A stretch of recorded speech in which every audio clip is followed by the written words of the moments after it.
Hello, hello. Welcome, everyone.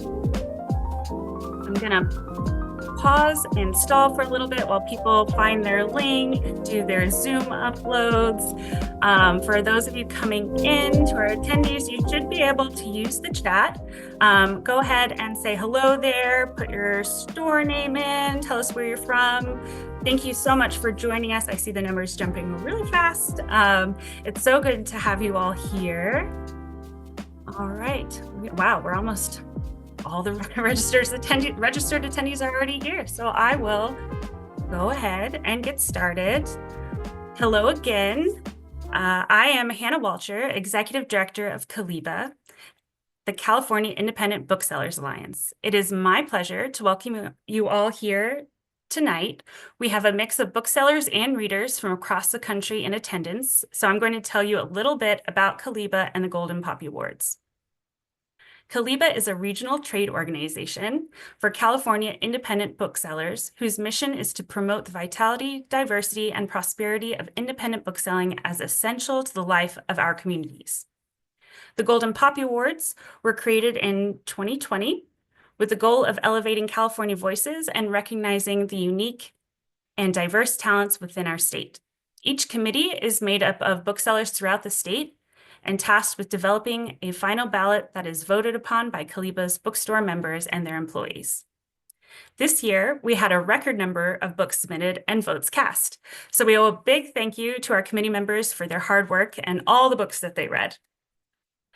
Before I introduce our host, I want to take a moment to acknowledge the difficult few months that Southern California residents have had. Many of the booksellers involved in the committees, as well as the authors joining us tonight, were affected by the Southern California wildfires. It will take months and even years for the Pacific Palisades and Altadena communities to rebuild.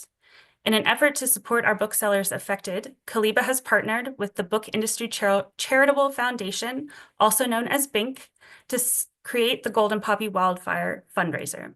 All money raised through our fundraiser will go directly to assisting Southern California booksellers affected by the fires. BINC's services include, but are not limited to, helping booksellers work with FEMA, paying rent for booksellers displaced, and offering booksellers mental health assistance. Thank you to BINC and to anyone and everyone who has already donated. I am very pleased to announce that bookseller and reviewer Sharon Levin is offering a $250 matching grant. So if we raise $250 tonight, she will match it. Thank you, Sharon. If you would like to contribute, the link is in the chat, and the fundraiser will run through this Sunday, March 9th. All right. It is now my pleasure to welcome our special guest and host for the night, best-selling author Joanna Ho, whose book Eyes That Kiss the Corners won the 2022 Golden Poppy Picture Book Award. Joanna, thank you so much for being here tonight and ushering us through the process. I will go ahead and pass it on to you. Thank you so much, Hannah. It is such an honor to be here. Welcome indie bookstore lovers, booksellers, publisher friends, and creatives to the 2024 Golden Poppy Awards. I just have to take a second to appreciate California bookstores, booksellers, indie bookstores in particular. You are part of an ecosystem that makes life possible for me and so many other creatives like me. I know that the booksellers around here, they're like family for me. They watch my kids, they feed us, they create events, they connect us with the community and with readers. They do so much. So we are all so grateful for all of the work that you do, so much of which is unseen and unappreciated. And please know how much we love and appreciate all that you do for reading, for literacy, for, I think, freedom in this country. So to give everyone an overview of our evening together, I will introduce each category and its chair. Then the committee chair will share the finalists and announce the Golden Poppy winner. The winner will come on screen to accept their award and answer a question posed by the chair. And conversations with authors will be pretty brief. We have lots of books and creators to celebrate tonight. However, the CALIBA office will be pasting links in the chat where you can find out more about all of tonight's incredible winners. We are also including links to purchase the winning titles on bookshop.org, where you can support your favorite indie bookstore. We have 14 categories to cover, so we are going to get this party started. First up, we have fiction. Please welcome Julie Slavinsky of Warwick's in La Jolla as she reads off the finalists. The finalists for fiction are Headshot by Rita Bullwinkle from Viking, James by Percival Everett from Doubleday, Poor Dear by Claire Oshetsky from Echo, Real Americans by Rachel Kong from Knopf, and Under a Neon Sun by Kate Gale from Three Rooms Press. And the Golden Poppy Award for Fiction goes to James by Percival Everett.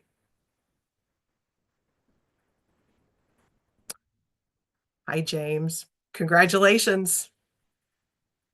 Hi. Oh, thank you very much. This was pretty exciting. Right. So the question I have for you is, so there's so many topics that we could dive into, but this is a bookseller award. And these days there seems to be an increase in the erosion of the right to read. So I thought I would narrow into what is a major theme of the book.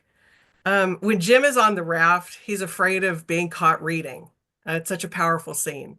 Can you tell us what reading means to Jim, to this book, and to everyone for that matter? Well, reading is, in fact, in my estimation, the most subversive thing we can do in a culture, which is why fascist regimes also often turn to burning books so quickly. Perhaps the second most subversive thing is not belonging to a book club of some kind. But when we read, no one sees what the words are doing to us.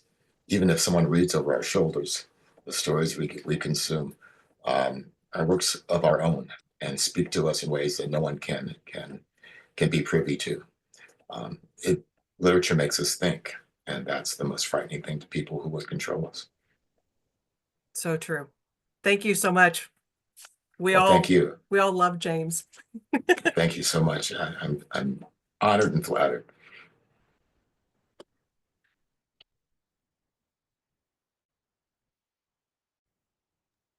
You're still muted. Muted. Sorry. Thank you so much, Julie, and congrats, Percival. Everything you said resonates so deeply. Thank you. Thank you so much for speaking and writing truth to power in all that you're doing. Thank you. Next up, we have the picture category. Please give a digital applause for Drew Durham of Books Inc., who unfortunately could not be with us tonight. But CALIBA's Golden Poppy Chair, Summer Laurie, will fill in for him. So please give her a warm welcome. Hello, thank you. I'm so honored to be announcing our nominees for this evening for Picture Book. Joyful Song, A Naming Story by Leslie Ann Newman, illustrated by Susan Gall from Levine Carrito. The Man Who Didn't Like Animals by Deborah Underwood, illustrated by Lewin Pham from Clarion Books. A Mischief of Mice by Christy Matheson from Source Books Jabberwocky. Mochi Makers by Sharon Fujimoto Johnson from Beach Lane Books. And Small Things Mended by Casey W. Robinson, illustrated by Nancy Whitesides from Rocky Pond Books. And the Golden Poppy Award for Picture Books goes to The Man Who Didn't Like Animals by Deborah Underwood, illustrated by Lewin Pham. Hello, Dream Team. I'm so thrilled to have both of you here with us tonight. I have a question for each of you. I will start with you say that you write for your inner child. What would your inner child say to the man who didn't like animals? Well, first of all, thank you so much for this and for everything independent bookstores do for authors and illustrators, which is so much, and for your customers and for your communities. We all appreciate it very, very much. So I think my inner child, if it was before the man's transformation into Old MacDonald, I think that she would maybe suggest that he read some children's books about animals because they might help him understand them better and maybe develop some empathy towards them. And if it was after his transformation, she has the same question for him that I do, and that would be, can we please come over and just hang out with your animals all the time, especially the pigs and the cats? I agree. Lewin, you've said that you make hugs for a living and your art always delivers a loving hug. What do you consider the hug in your art for this book? Thank you. Hi, Summer. I'm actually, before I even answer, I have to say I'm away on a retreat and I'm with the most amazing set of ladies over here, which I want to sit and say everyone's name, but I don't. Can you guys come in? No, you can't see anything because of the background. I'm sorry. Okay, we got Oge Mora, we got Jen Gabitza, we've got Vashti Harrison, we've got Corinna Lukian, we've got Eileen Robinson, and we've got Winsome Bingham. It's just, I've got like an amazing posse back here, so I just wanted to. We love you! Anyway, I do make hugs for a living, and it's the same in every picture book that I do. I feel like as a picture book, you can reach children in a way that only your imagination can reach children. And when a kid has got a book in front of them, you have direct access to their heart, to their brain, to their soul. You get your first chance of imprinting this kid, and that's why I think of books as picture books as a hug. It's as intimate as I could possibly get to a child. So every book I'm doing is just a hug for kids out there. So that's all. Thank you so much, independent booksellers. Congratulations. So amazing. Congratulations to Deborah and Lei Win. Just a fun fact, they were speaking at an SCBWI retreat, the very first one I ever went to, when I thought I wanted to become an author. And Deborah and Lei Win are both so inspiring, and they do truly create work that changes lives. Okay, moving on to the nonfiction category. Please join me in welcoming Seth Marco of the Book Catapult in San Diego. Hi, thanks for having me, everybody. Happy to be here to introduce the Golden Poppy Award for Nonfiction. The nominees this year are Magical Realism, Essays on Music, Memory, Fantasy, and Borders by Vanessa Angelica Villarreal from Tiny Reparations Books. Rebel Girl, My Life as a Feminist Punk by Kathleen Hanna from Echo. The Rent Collectors, Exploitation, Murder, and Redemption in Immigrant LA by Jesse Katz from Astor House. Soldiers and Kings, Survival and Hope in the World of Human Smuggling by Jason De Leon from Viking. And 12 Trees, The Deep Roots of Our Own Future by Daniel Lewis, published by Avid Reader Press. And the Golden Poppy Award for Nonfiction goes to Kathleen Hanna, Rebel Girl, My Life as a Feminist Punk. Congrats. Hi, thanks for having me. Thanks for coming. What lame question do I ask a feminist icon? I think it's going to be something about, well, you do it. You might know what it is, yeah. Yeah. Well, the committee talked a lot about the sort of broadness of this category. Your fellow nominees are, a book about human trafficking and gang violence in LA and climate change and essays on colonialism and migration.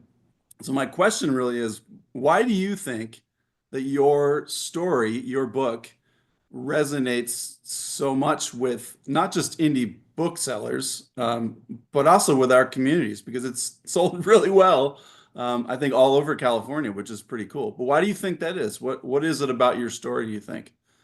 I mean, I think part of it is that people who are going to indie bookstores are coming looking for a space for outsiders. They're looking for a place that's outside of corporate control. They're looking for a place sometimes to gather. They're looking for places where they can find information that isn't always just readily available to them and that is sometimes banned or, that they're not able to get their hands on. And it's indie. You know what I mean? It's like I'm from an indie punk scene that we operate outside of corporations and we create our own rules, can be very DIY. And also running a band is like a small business where you have to make ethical decisions. And it's really awesome to be able to sell your books in a place where, you know, not all books, indie bookstores are probably awesome and great to work in. Don't want to, you know, step on any toes there, but they definitely are spaces where people feel like they're safer spaces. And that's something that's really important to me. And that's throughout the book is like, how do we create safer spaces? Cool. But thank you. I'm so like, I got my start as a feminist, you know, sitting on the floor in an indie bookstore, reading heresies magazines from the 70s and high performance, you know, and I couldn't afford them. And I would just like sit there and read them and get totally inspired. And I lived in a small town and there was no internet. So I'm so grateful. So thank you so much. Thank you. Thank you so much, and congratulations, Kathleen. Just listening to everyone talk it's inspiring in a way that I feel like my soul needed to be inspired. So thank you. Okay, next, please welcome the chair of the middle grade category, Jessica Palacios from Once Upon a Time Bookstore, to our digital stage. Hello, thank you. I'm excited to share the nominations for middle grade are Anzu and the Realm of Darkness. Oh gosh. The cat just joined me. Sorry. The Anzu and the Realm of Darkness by May K. Nguyen from Viking Books for Young Readers. The Color of Sound by Emily Barth Eisler from Carl Rhoda Books. The 10th Mistake of Hank Hooperman by Jennifer Choldenko and from Knopf Books for Young Readers. The Wrong Way Home by Kate O'Shaughnessy from Knopf Books for Young Readers, and Ultraviolet by Ada Salazar from Scholastic Press. And the Golden Poppy Award for middle grade goes to The 10th Mistake of Hank Hooperman by Jennifer Choldenko.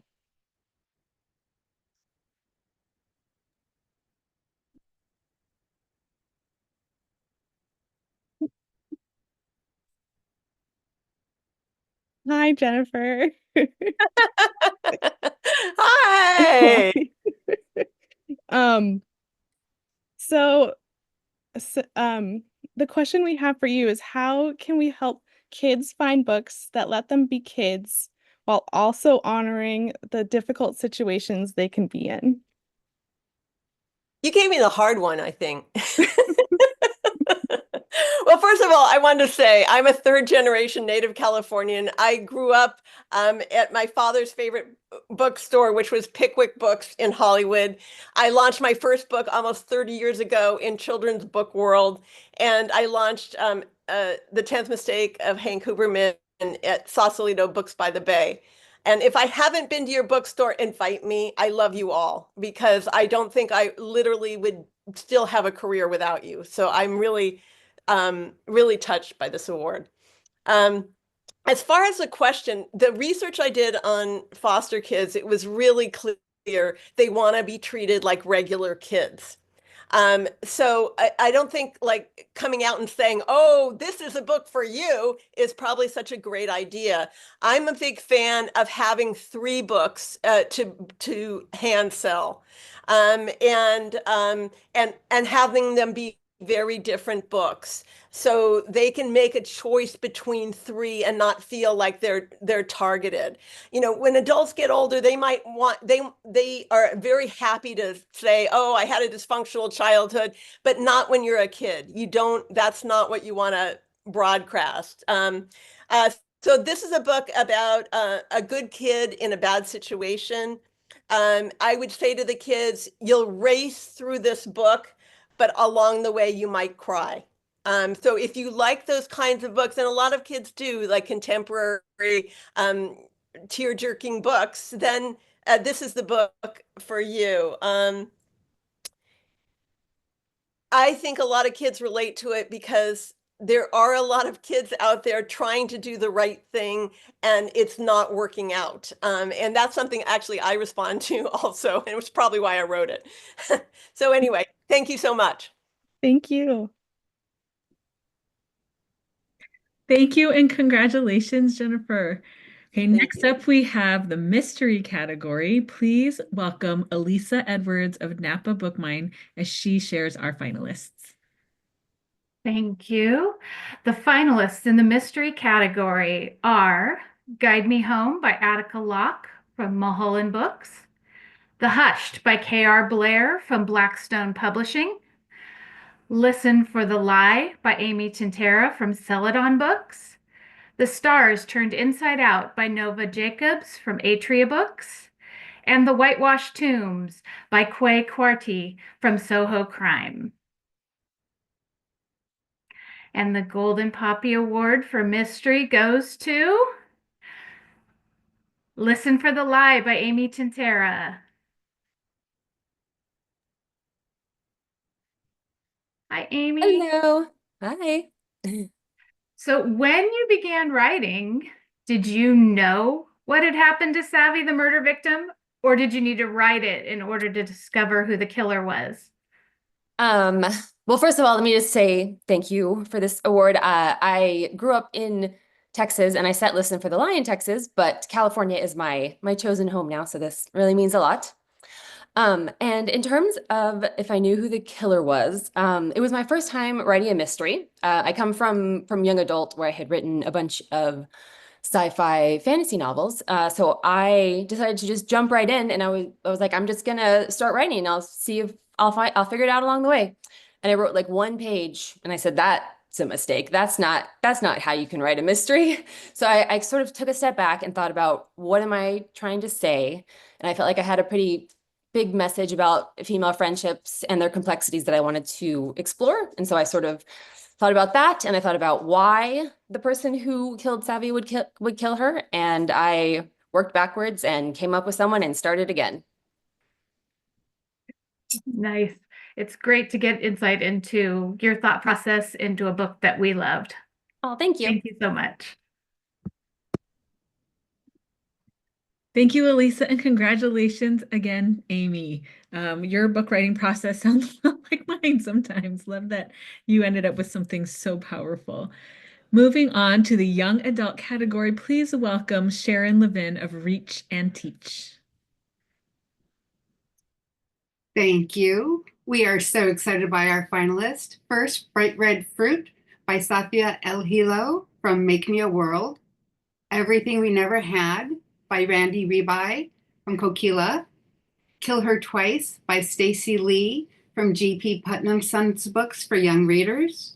Shut Up, This Is Serious by Carolina Ixta, sorry, my fault. Quill Tree Books, and The Wild Huntress by Emily Lloyd Jones from Little Brown Books for Young Readers.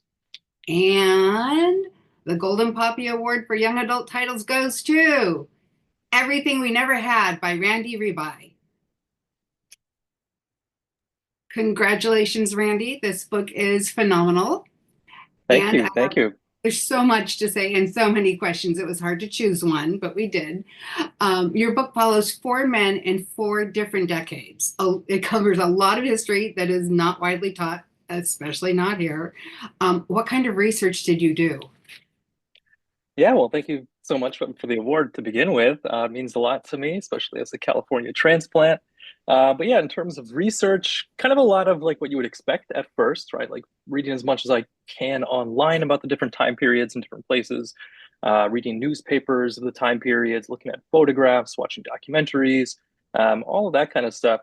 But yeah, as you mentioned, a lot of this history isn't well documented, especially in official sources. And so, you know, for me, it was really important to go to the places that I was writing about and connect with the people from those communities and have them show me around and tell me about the history of their families. And so there are 2 organizations in particular I want to shout out that were very helpful in that, especially with 1929 time period in Watsonville. One is the Tobera Project, which is a community organization that collects family stories from Filipino Americans in the region whose parents or grandparents were immigrant laborers in the Watsonville area. And then the second one is Watsonville is in the Heart, which is an organization out of UC Santa Cruz that works with the Tobera Project to digitize those documents and archive them and make them accessible to people like me so that history is widely available, and so that people can just see that we we are history, right? That our stories, our family stories, are part of history. And also, special shout out to Skya Theobald, who was my research assistant and helping me with all this. Because when I wrote this book, I was still teaching full time. And so it was invaluable to have somebody right there helping me with research. Thank you. Thank you. If you could put links to those two organizations in the chat, that would be fabulous. Thank you so much and congratulations. Thank you. Thank you, Sharon, and congrats, Randy. I keep telling him he should leave some for the rest of us, but his writing's so amazing. And I will just say that I will take some credit for this amazing book because when he was working through some of the deep emotional scenes, I was doing a really good job distracting him in coffee shops. He is such an unreal writer. Okay, please welcome the Poetry Chair, Matthew Hine of Hay Books in San Diego, as he reads off the finalists.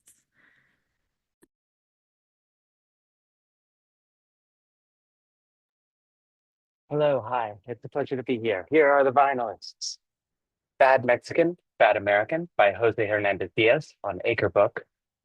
Blade by Blade by Danusia Ramirez on Copper Canyon. A Face Out of Clay by Brent Amarnillo from the Center for Literary Publishing.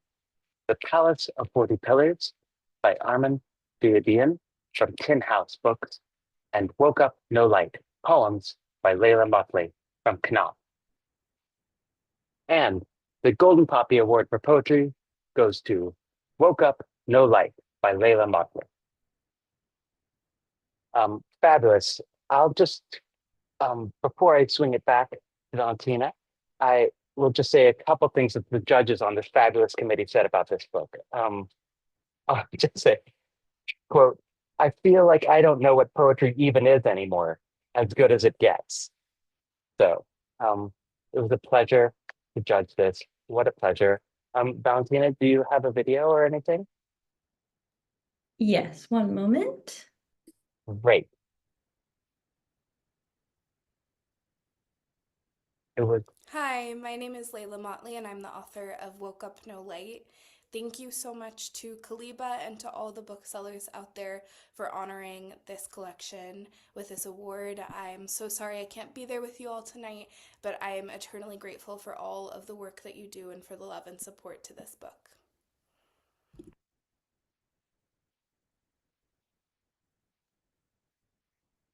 Thank you, Matthew, and a huge congratulations to Layla. And now for the Golden Poppy's newest category, children's nonfiction. Please welcome my girl, Grace Lane of Linden Tree Books in Los Altos to the digital stage. I can hear my coworkers in the other room yelling for me. We're having a party. Everyone come on down. So the nominees are, sorry, I lost my place. Growing Up Under a Red Flag, a memoir of surviving the Chinese Cultural Revolution by Ying Chang Compostine and Xin-Mei Liu from Rocky Pond Books. A Guide to Grief by Cole Imperi and Bianca Jago from Kids Can Press. My Lost Freedom, a Japanese-American World War II story by George Takei and Michelle Lee from Crown Books for young readers. Road Home by Rex Ogle from Norton Young Readers, and Ruth Asawa, An Artist Takes Place by Sam Nakahira from Getty Publications. And the Golden Poppy for children's nonfiction goes to a tie! George Takei and Michelle Lee for My Lost Freedom, and Rex Ogle for Road Home. Congratulations, you guys. Thank you so much. This is amazing. Yeah, I'll let the others talk. I will actually go ahead and start with you because it feels mean to make you go after George Takei. That's fair. So I have questions for everyone. And for Rex, your question is pretty simple and fangirly. Have you ever considered writing an adult memoir, like the memoir of what happened after New Orleans, the events of Road Home? And like you kind of touch on it in Abuela Don't Forget Me, but just your beginnings of the publishing industry would make a really amazing read, your time in New York. One of my committee members is a total fangirl and was very excited when I was like, hey, what question do you want me to ask Rex? Well, first off, thank you so much for the award. It's amazing, and to be tied with George. Yeah, besides that, to answer the question, ooh, I feel like it would be really boring. After my traumatic first 17 years on the planet, like the next 17 were pretty boring. It was just PTSD, depression, panic attacks, and lots of drinking. So maybe that would make a good book. But I spent most of the next 3 years in Book People in Austin, Texas. So bookstore saved my life. So maybe I could make that into an interesting book. Yeah, I'll think about it. We love books about bookstores, or at least my boss does. Um, so my question then for George and Michelle. First of all, we really, really loved this book. It was so beautifully done. Um, and we loved especially the theme of your parents, George, being like true Americans, true American heroes, which they very much were. And so then when you were crafting this story as a picture book, as opposed to the graphic novel, which is meant for older kids and teens, did you automatically start crafting it by centering your parents in like a way that kids would kind of come into the story that way? Or was that something you had to think about? Well, thank you very much for this Golden Poppy Award. I am a native Californian, born in the city of the angels, la ciudad de Nuestra Señora, la Reina de los Ángeles, sobre el río Porciúncula. I speak Spanish as well. I am a Californian, and this story took place in California as well as in 9 other states. There were 10 prison camps built in the United States for Americans, innocent Americans, who had nothing to do with Pearl Harbor, other than the fact that we are of Japanese ancestry. And yet this is a chapter of our American history that too few Americans know about. And so with my Lost Freedom, I thought I'd target 2 generations, Daddy and Mommy reading to little Johnny and little Janie. And so I wrote the story about our imprisonment. And I say our because our whole family. And you ask, did I craft my heroes here? No, I did not. I used the facts and what I experienced.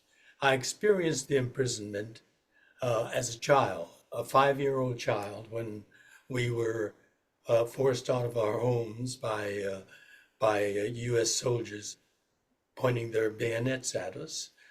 I became 6 years old in imprisonment.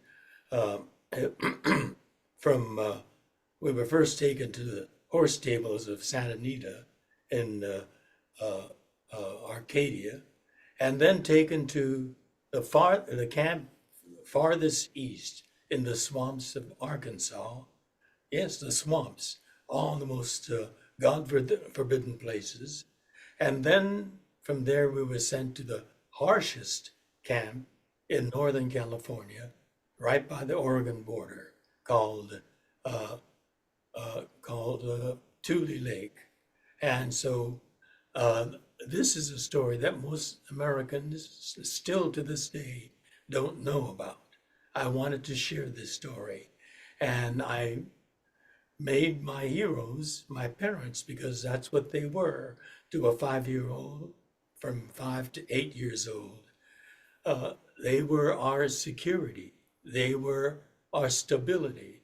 And my father was a block manager, and so he was a leader of our block in camp. And I saw how he was helping other people as well as our family. And so they really were my heroes. My mother made a home for us. She was determined to normalize our life as much as possible in a prison camp. And so they naturally became my heroes, my source of security, and the source of love from my parents, as well as my brother, 4 years old, and my baby sister, a baby. And so they were not crafted, they were very real. And the situation we were in was very real. And I was a child. And so I told the story from my vantage point. And so thank you very much for choosing this for the Golden Poppy Award.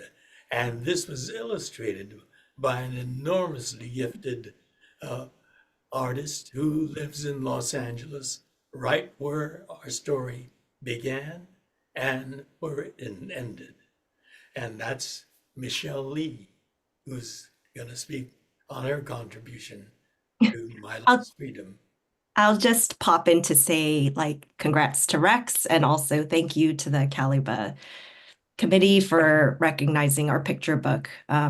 Just to echo what George said, you know, he was just 5 years old when this story took place, but it's just been really amazing to see and hear all of the community, the Japanese American community, reflect on what George's story has meant for them and how that it impacts their families and like the broader community at large. So that's all I wanted to contribute. Thank you so much. Well, the book is beautiful. I will just finish up here by saying we just passed the anniversary of Executive Order 7066 again, which is the order that imprisoned everyone. And if you're paying attention to the news, some of this stuff has started to pop up again. So unfortunately, we do have to keep ourselves vigilant. Thank you again, George and Michelle, for your absolutely beautiful book, and George for sharing your story with all of us. Thank you, Grace, and congratulations to George, Michelle, and Rex. All of these books are so needed today. Thank you for telling your stories and your family's stories and making it possible for us to have a blueprint for how we can move forward in greater liberation and fight forces of fascism that are happening today. Okay, the next two awards are both juried prizes selected by committee members that celebrate diversity and our state's rich cultural heritage. The Martin Cruz Smith Award for Emerging Diverse Voices seeks to recognize a debut or new author with a diverse perspective. Louisa Smith of Book Passage is unable to join us today, so Valentina Moberg will step in to share the finalists. Hello. The finalists for the Martin Cruz Smith Award are All Friends Are Necessary by Tomas Moniz from Algonquin Books, The Night Ends with Fire by KX Song from Ace, Real Americans by Rachel Kong with Knopf, See Less, See Lost, See Also Love by Yukiko Tominaga with Scribner, Theophanies by Sarah Sada Ghazal Ali with Alice James Books. What Kind of Bird Can't Fly? A Memoir of Resilience and Resurrection by Dorsey Nunn with Lee Romney. And that is with Heyday Books. And the Golden Poppy for Martin Cruz Smith Award goes to All Friends Are Necessary by Tomas Moniz. That is hard to pull slides and talk at the same time. Hello, Tomas. Hello, thank you so much. Congratulations. Louisa sent us a few excellent questions, but the one that I'm going to ask of you tonight is, your novel is a clear-eyed celebration of the Bay Area. What inspires you about the Bay Area, and besides the setting, what might fundamentally change or be interesting to explore if it was set in a different part of the country? Thank you. First thing I want to say is again, I, like everyone else, I really, really appreciate independent bookstores. I was thinking about that as Kathleen was talking about spaces that were so important. I remember selling my zines, my little $1 zines at Pegasus Books in downtown Berkeley, and they were so happy to take it. And I was so happy to go pick up my like $4 check a month later. So thank you so much for years of support. I call this book a love letter to the Bay Area. If you're not from here, you read it, you're going to want to move here. If you are from here and you read it, you're going to be like, yes, that's where I live. But seriously, it's got such a rich history of kind of activism, of literary kind of culture, of kind of being involved in the important decisions around the world. And so it's been very kind of inspiring to lean into that history as I think about the stories I want to tell. And I also love writing about East Oakland, where I live. So that's been lots of fun. Um, Thinking about how it might be different, I actually feel like I don't think it would, because, fundamentally we need each other. We need our friendships. We need our way we create family together. We need our community. And that's going to happen regardless of where you are. I mean, maybe the small things around might change. Like there'll be less burritos in a book, not set in the Mission District. So besides that, I think it's a wonderful story about friendship that would happen anywhere. So thank you very much, everyone. I really appreciate it. Thank you. And I love how we've gone full circle of, was it like about a year ago you came to our spring forum in Oakland, and now we're celebrating your book again today. Yes, I know. I remember that. you. Yeah. Thank you.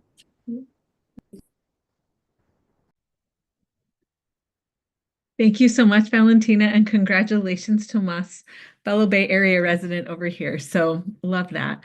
Okay, next up, we have the Windows and Mirrors and Windows Award for Excellence in Children's Literature. The concept of children's books as mirrors and windows was coined by Dr. Rudine Sims Bishop's phrase, windows, mirrors, and sliding glass doors. The idea is that children's literature should contain diverse characters and experiences such that all children can have mirrors, representations of their own experiences and identities, and windows, which are exposure to people with experiences and identities that are different from theirs. So each year, the Mirrors and Windows Committee of the Golden Poppy Book Award selects a title created by a California author and/or illustrator that best reflects and shares diversity in its many forms. So please welcome Grace Lane back to the stage to share our finalists. Thank you. First, I want to shout out our previous chair, Susie Howe. She had to leave at the end of last year, so I'm just a committee member stepping in to get us over the finish line. We miss you, Susie. The nominees for Mirrors and Windows, Excellence in Children's Literature, are Everything We Never Had by Randy Rebai from Coquila, Juneteenth Is by Natasha Triplett and Daniel J. O'Brien from Chronicle, The Ofrenda That We Built by Jolene Gutierrez, Cheyenne Gutierrez, and Gabby Zapata from Chronicle, Road Home by Rex Ogle from Norton Young Readers, and The Spice Box by Mira Shriram and Sandhya Prabhat from Knopf Books for Young Readers. And the Mirrors and Windows Award for Excellence in Children's Literature goes to Juneteenth Is by Natasha Triplett and Daniel J. O'Brien. Congratulations, you guys. Thank you for writing this book. Thank you so much. Thank you so much. This is such an honor. Yay.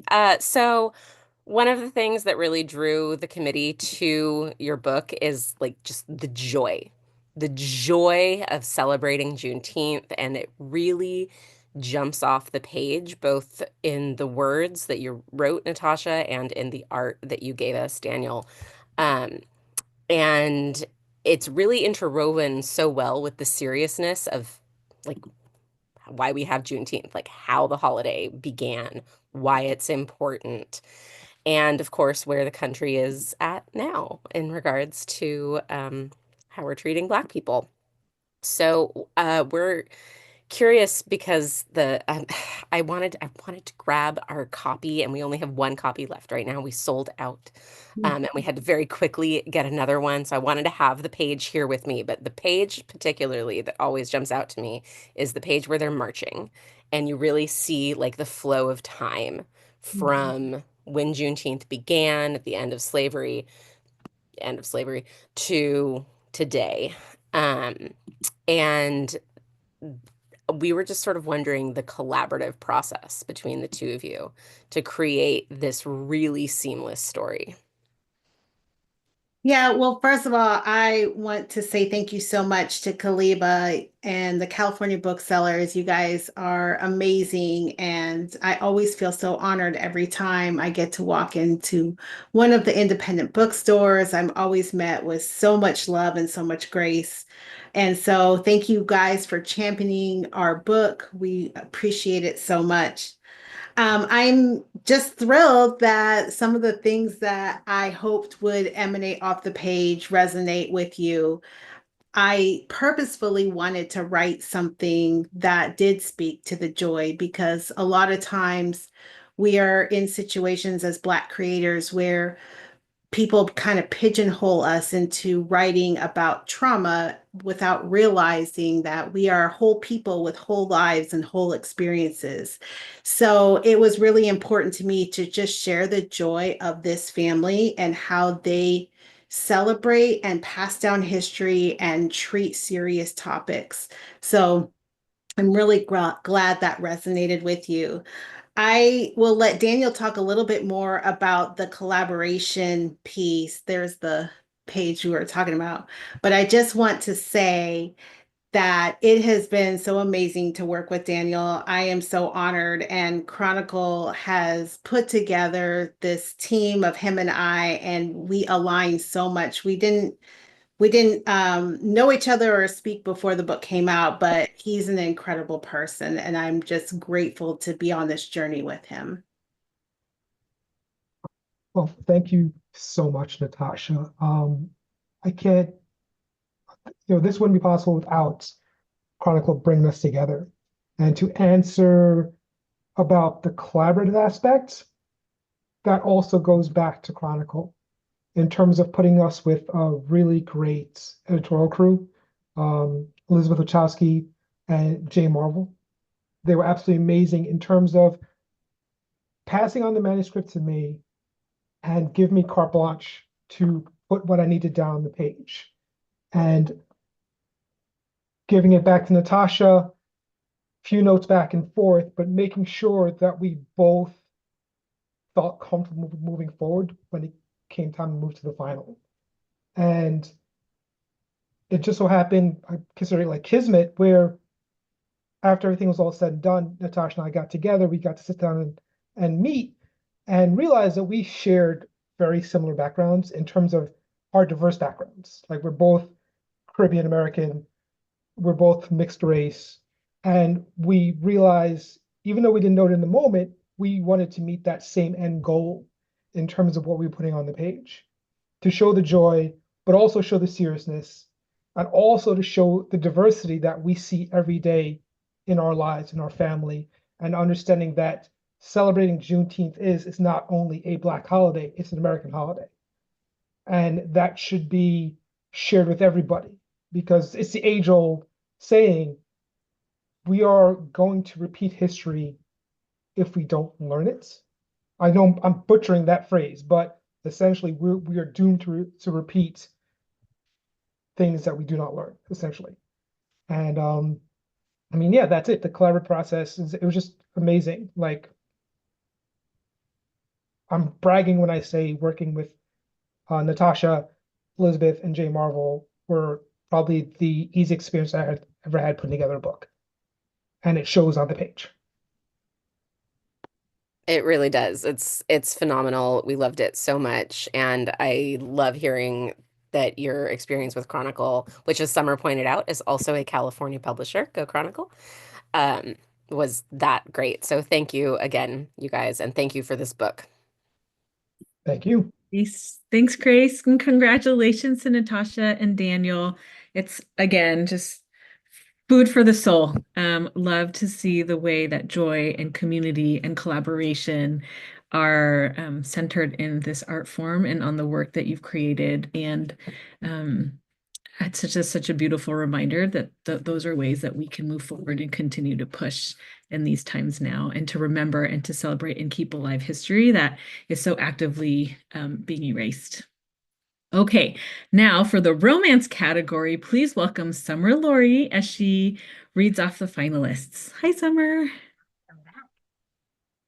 Okay, the nominees in this year's romance category are How to End a Love Story by Yulin Kwong from Avon, The Lovers by Rebecca Fabian from Berkeley, My Season of Scandal by Julie Ann Long from Avon, Savor It by Tara DeWitt from St. Martin's Griffin, and The Truth According to Ember from Danica Nava from Berkeley.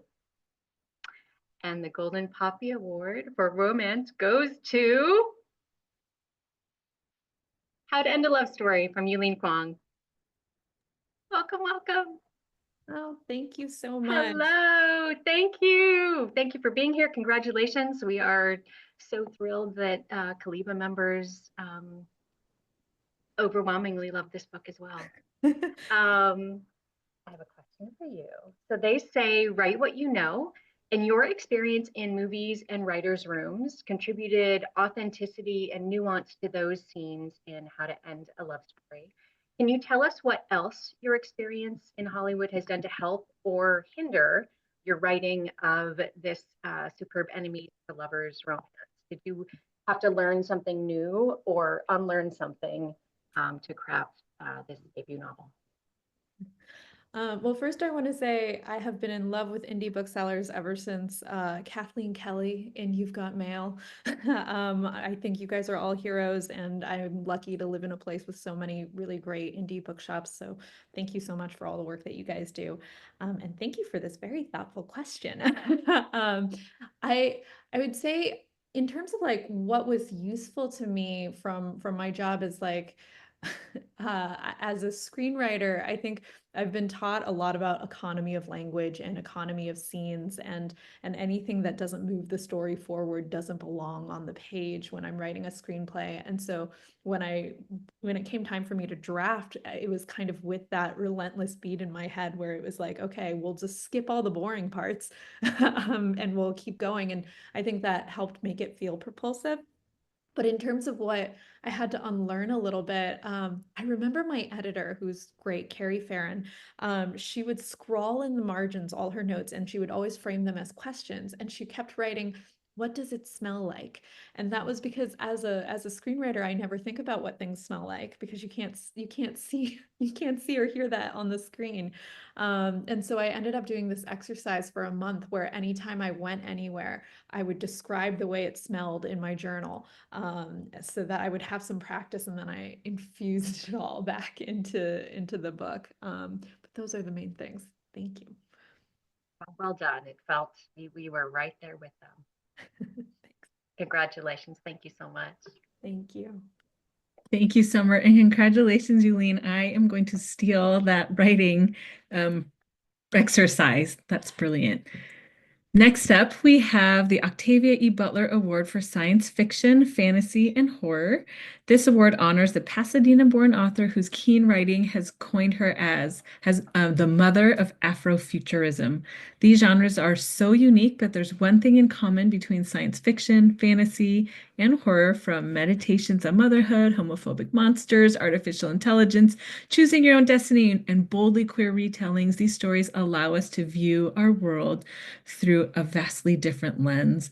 I'd like to introduce Elena Trucker of Napa Bookmind to share our finalists.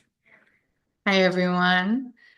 The finalists for the Octavia E. Butler Award are Bury Your Gaze by Juck Tingle from Tor Nightfire, Dearest by Jackie Walters from Mulholland Books, Moonbound by Robin Sloan from MCD, The Night Ends with Fire by KX Song from Ace, and The Palace of Eros by Caro de Robertis from Primero Sueño Press. And the Golden Poppy Octavia E. Butler Award goes to The Palace of Eros by Caro de Robertis. Hi, Caro. Congratulations. Thanks so much for joining us. Thank you so much. It is such an incredible honor to receive this award and to be here among my superheroes, booksellers. Thank you. So my question to you is, what drew you to the myth of Eros, and how did you decide that it was ripe for a queer retelling? Yeah, thank you so much for that question. So again, I just want to say thank you. This is an incredible honor, and I truly mean it, that booksellers are such an essential part of the ecosystem that is literature and that is storytelling and that is the future of culture. So thank you for the work that you do in the trenches, especially as our society goes through the change and tumult it's going through right now. I also want to say congratulations to my fellow finalists and all the finalists and winners tonight. I'm a fan of so many of your work. In terms of, choosing this is my sixth novel. And as a Latinx and immigrant writer, I've been writing books set in my Latin American nation of origin, Uruguay.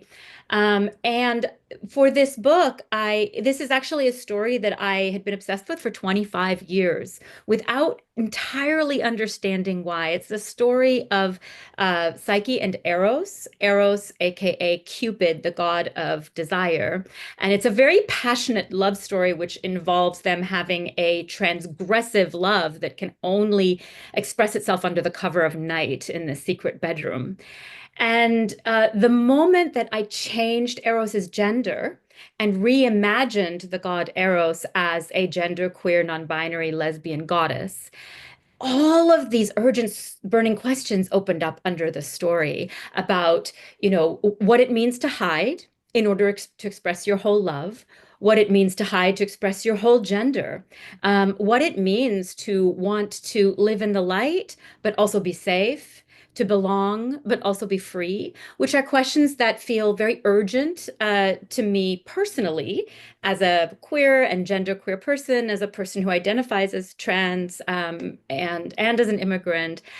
These are questions that matter so viscerally to so many of us, and so they felt really valuable to explore in this. And I'm so honored, unbelievably, unspeakably honored to be winning an award with Octavia Butler's name in it, right? And the late, great Octavia Butler once said, "I began writing about power because I had so little of it," which is pretty striking because we might think of Butler as having an enormous amount of power in terms of the impact of her books, but she also recognized the way sexism and anti-Black racism were operating on her every day. And I think that speaks to the way that those of us who are members of marginalized communities, are often conscious of the way that institutional power is operating on us.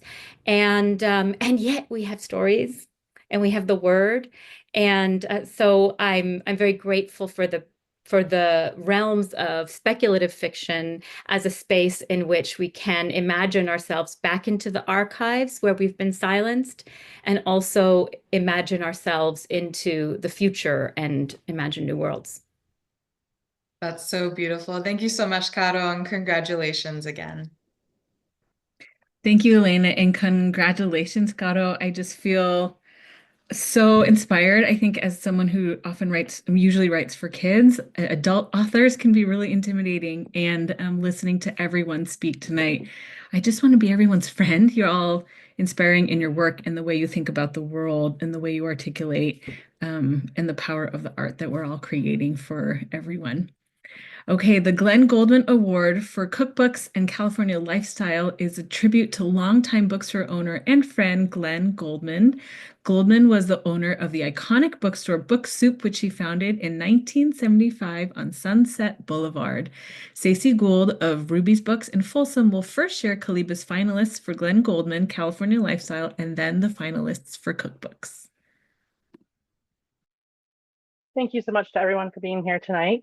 First up, we have the Glenn Goldman nominees for California Lifestyle Award. Art is collaborating with neurodiverse artists at Creativity Explored by Ann Capes of Chronicle Books.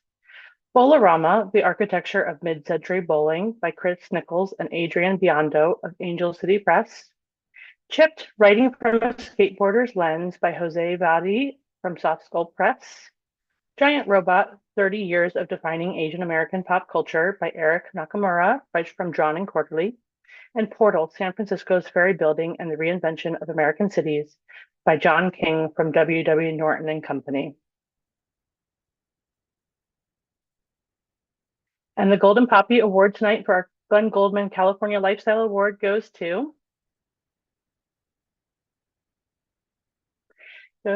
John King from Portal of San Francisco Fair Building and the Reinvention of American Cities. Congratulations, John. Thank you so much. This is a real kick. I like to be in this company tonight. Yes, it's a great group to be in, isn't it? Yes. John, your wonderful book really spoke to our committee because Portal feels like a love letter to so many different cities, but obviously specifically California. And specifically San Francisco. You make readers feel an immense love for San Francisco. Can you share with us one of your strongest memories of the Ferry Building? Back in 2003, I had just started as the San Francisco Chronicle's urban design critic, and I went on an evening tour with dinner of the building with, San Francisco's American Institute of Architects. And what struck me going in was how rapturous the architects were going in. It wasn't just, oh, we're seeing a nicely restored building, but it's this friend that we thought would never come back to life is here, and it's better than we ever imagined it could be. And I didn't think about doing a book on the Ferry Building for more than a decade, but as I wrote about it, that initial vivid impression stuck with me because it showed it wasn't just a building, it was a building that captured all the complexity of the city of San Francisco, and its whole life story showed the ups and downs of San Francisco itself. So, and every city has a building like that. Thank you so much, John. Rapturous architects. That's quite the image right there. And yeah, your book has all kinds of great pages that make us really feel like we're in San Francisco. Thank you so much, John. Congratulations.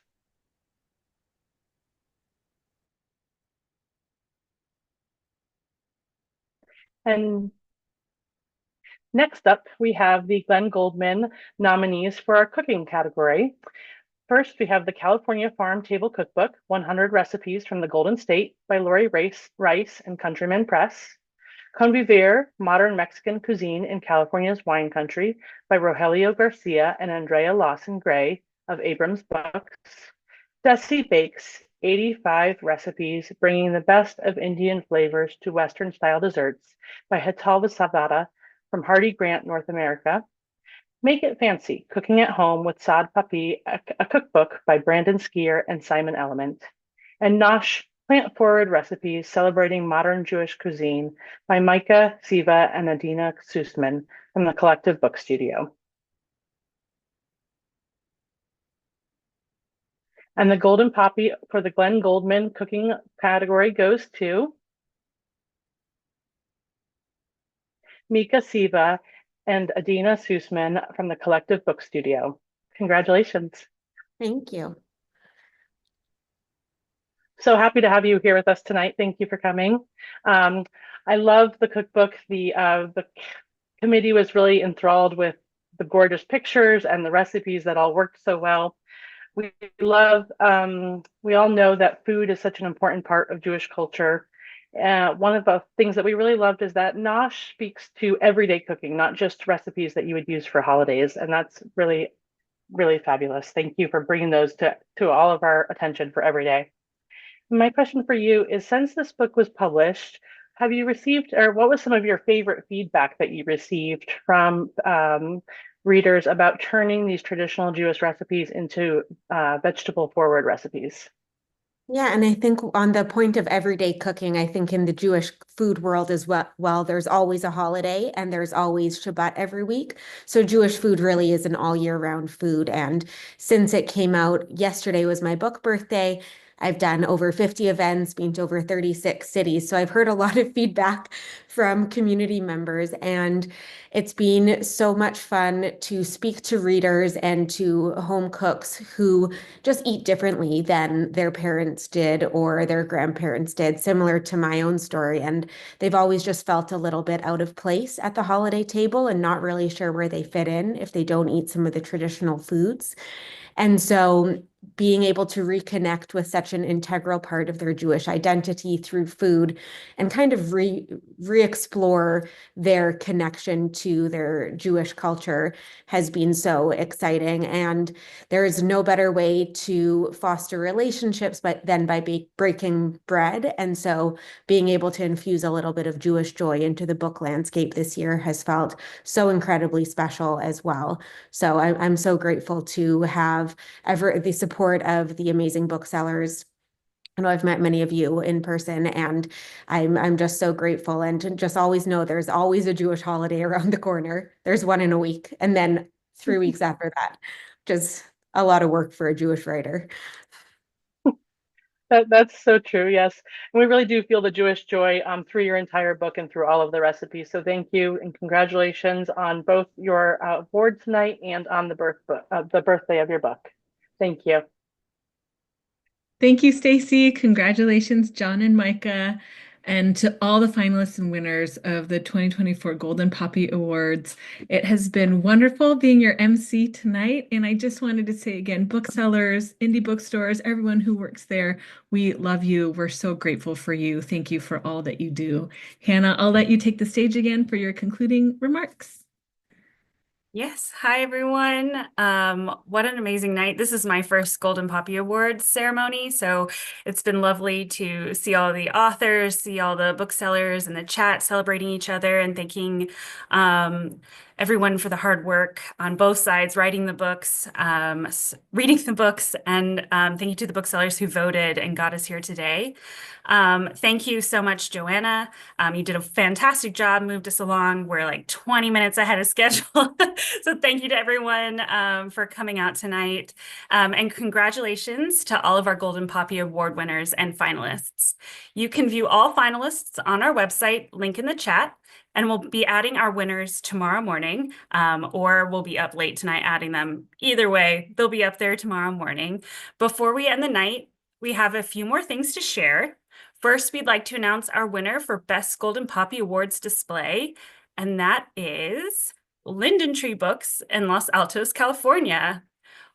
Congratulations. First, take a minute to appreciate this long video and not long, but this video and the beautiful work that they did. It's just stunning. So thank you. If Grace had anything to do with that, thank you. Yeah, Grace. So congratulations, Linden Tree. We'll be in touch regarding your prize. Next, I want to remind our booksellers that you can order free Golden Poppy Award winner stickers and bookmarks to give out in store. And we just received the bookmarks today, and they look stunning. So this is the first time people are getting to see the actual, there's Valentina, the hard work that Alicia put in making these. So thank you to Alicia and the CALIBA team. They're beautiful. Let's see, I lost my spot in that section. Let's see. What else do we have for you? Oh, you can also download posters and shelf talkers through CALIBA's website or in the link in the chat. This year, we also have new Golden Poppy merch that CALIBA stores can purchase to resell in their stores. These items are vinyl stickers and enamel pins featuring the beautiful Golden Poppy art created for us by best-selling author and illustrator Obie Kaufman. So super stunning. Look for those in CALIBA stores, booksellers, look for those at our events. And yeah, we're super excited to have those. They're gorgeous. I also want to give a big thank you to Summer Laurie from Books Inc. Laurel Village for her hard work as the Golden Poppy chair. Yes, thank you, Summer. Thank you to our committee members and to my amazing team, Valentina Moberg and Alicia Reddick, who worked hard behind the scenes to get us all here tonight. Before we go, I'll remind you one more time about the Golden Poppy Wildfire Fund. We did meet our match of $250. So thank you, Sharon, for doing that. We really appreciate it. Thank you to everyone who donated tonight. So far, we've raised, and this was maybe a few minutes ago, so who knows how accurate it is now, but so far we've raised 40% of our final goal. The fundraiser runs through Sunday, March 9th, so please share and spread it, and let's help our fellow Southern California booksellers. And yeah, that's all I have for tonight. Thank you so much. Congratulations to our Golden Poppy Award winners, and I hope you all have a lovely evening. Thank you. Bye. Bye, everyone. Bye, Yulin.